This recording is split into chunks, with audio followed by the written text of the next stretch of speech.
আপনাদের সবাইকে আমার এই বড় মেয়ের হাতের কাজ দেখাই। এই যে এটা হচ্ছে ওর হাতের কাজ।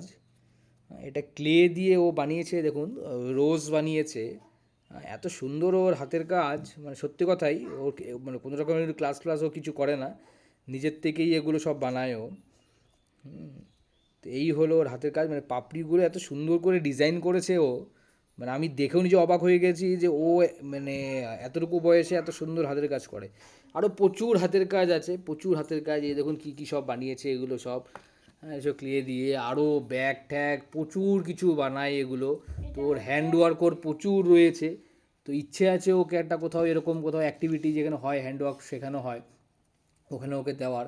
আর তাছাড়াও ওর আচ্ছা আচ্ছা ঠিক আছে, এই যে হচ্ছে এই যে ওর দ্বারা তৈরি এই জিনিসগুলো। হ্যাঁ, আর ওরও এই যে আজকে দেখুন, আজকে যেহেতু ছুটির দিন, ভোটের দিন, এই জায়গাগুলো সব নোংরা হয়েছিল, এই জায়গাগুলো কিন্তু সব গুছানোর দায়িত্ব ওর। দেখুন কী সুন্দর করে বারান্দাটাকে গুছিয়ে রেখেছে। ছোটো মেয়েরও হাত আছে, ছোটো মেয়ে ওকে সাহায্য করে হেল্প করেছে দিদিকে, দিদি আর বুনু মিলে। আজকে দেখুন এই যে বারান্দাটাকে, জায়গাটা পুরো নোংরা হয়েছিল, পাতা টাতা পড়ে টড়েছিল। আমি বললাম যে ছুটির দিন কী করবি, এগুলো কর। এই যে বসে বসে সময় অপচয় করার থেকে, মোবাইল না দেখার থেকে এগুলো করা অনেক বেটার, টাইম স্পেন্ড করা এগুলোর পিছনে।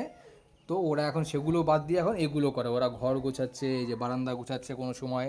তো মোবাইল দেখাটা ওরা কমিয়ে দিচ্ছে ধীরে ধীরে, মোবাইল দেখা কমিয়ে এখন ওদের কাজ হচ্ছে এগুলো। তো কেমন লাগলো তোমাদের অবশ্যই জানিও। ততক্ষণের জন্য টাটা, বাই বাই।